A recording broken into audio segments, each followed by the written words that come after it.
You ever have one of those moments where you open your banking app, not even because you need to check something specific, but just to emotionally prepare yourself? Like, you're not expecting good news. You're just bracing. You already know the number is going to be lower than it should be, and you're trying to remember what you even spent the money on. And the wild part is, it's never one big thing. It's not like, oh yeah, I blew 5 grand on something stupid. It's more like DoorDash, a couple Amazon orders, that thing you bought because it was only $120, the weekend that somehow cost $300 and you don't even remember having that much fun. And then you're standing there thinking, how am I stressed about money again? I make decent money. I'm not irresponsible. So why does it always feel like I'm one bad week away from chaos?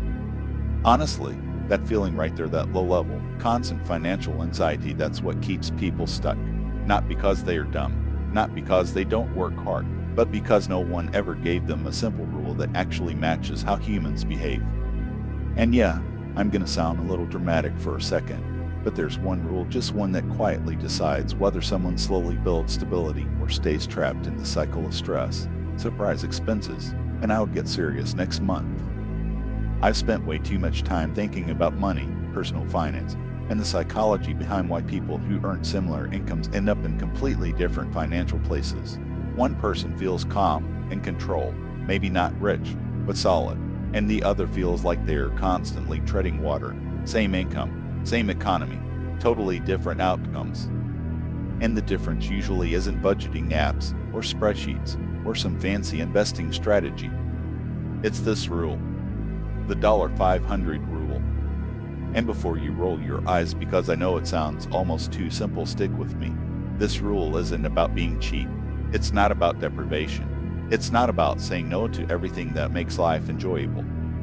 It's about installing a financial speed bump in your life that stops small decisions from quietly ruining your future. Once you see it, you can't unsee it. Here's the rule in plain English.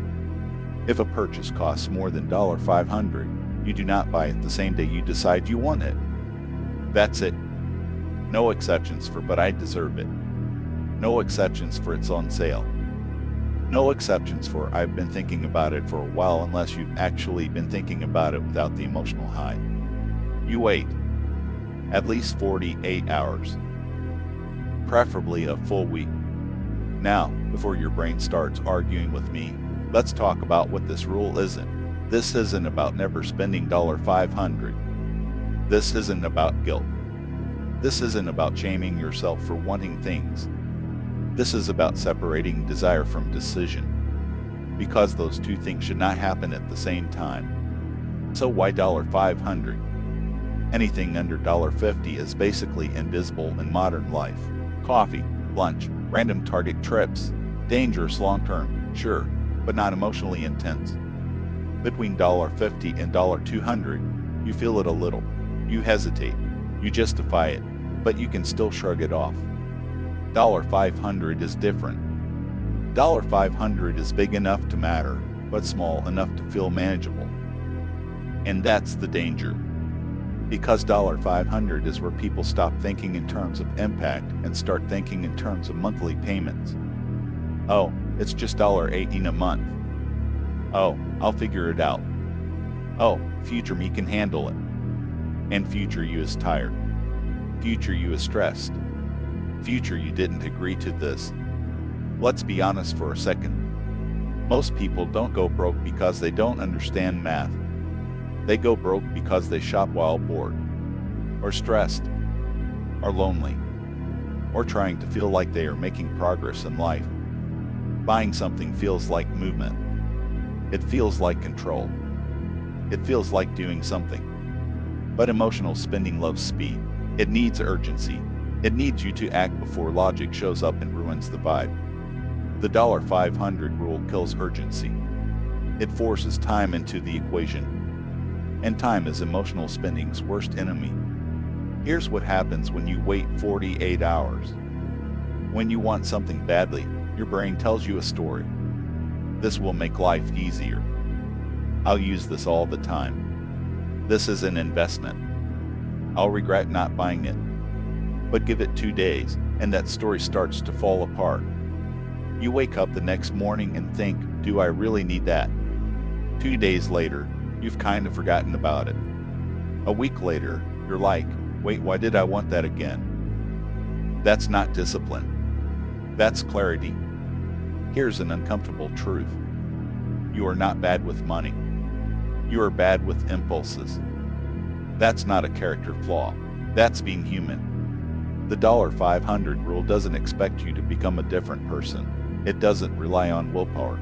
It doesn't require motivation. It just creates friction. And friction is what separates broke behavior from stable behavior. We don't need perfect decisions. We need fewer bad ones. $700 purchase doesn't ruin your life, but 5 of them do. 10 of them do. Over a few years. Now you're looking at no emergency fund, credit card balances that never go away, delayed investing, constant stress. And the worst part, you don't even remember what you bought. That's how people wake up at 35 or 40 and feel behind, not because they made one catastrophic mistake, but because they made hundreds of reasonable ones. This rule matters even more if you make good money. Because when your income goes up, your justification skills get better. You start saying, I can afford it. It's not that much relative to my income. I work hard. And maybe you can afford it. But affordability isn't the same as alignment. Just because you can buy something doesn't mean it moves your life forward. The $500 rule forces a question most people never ask. Is this worth slowing down my future for? Here's how you actually use it. When you find something you want that's over $500, write it down, somewhere visible. Write the price. Write why you want it. Then walk away. No, I'll just check reviews. No, I'll see if there's a better deal. That's still feeding the desire. After 48 hours, come back and ask yourself, do I still want this? Would I rather have this or $500 more flexibility?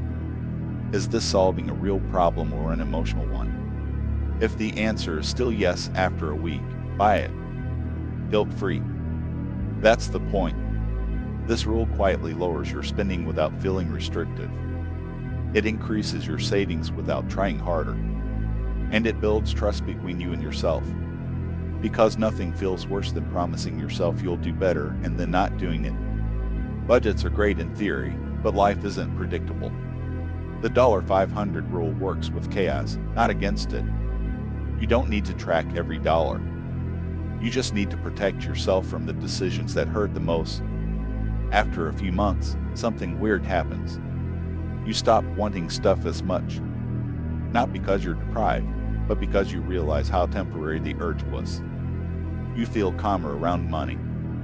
You stop feeling like every purchase is a negotiation with your future. And that's when people stop going broke.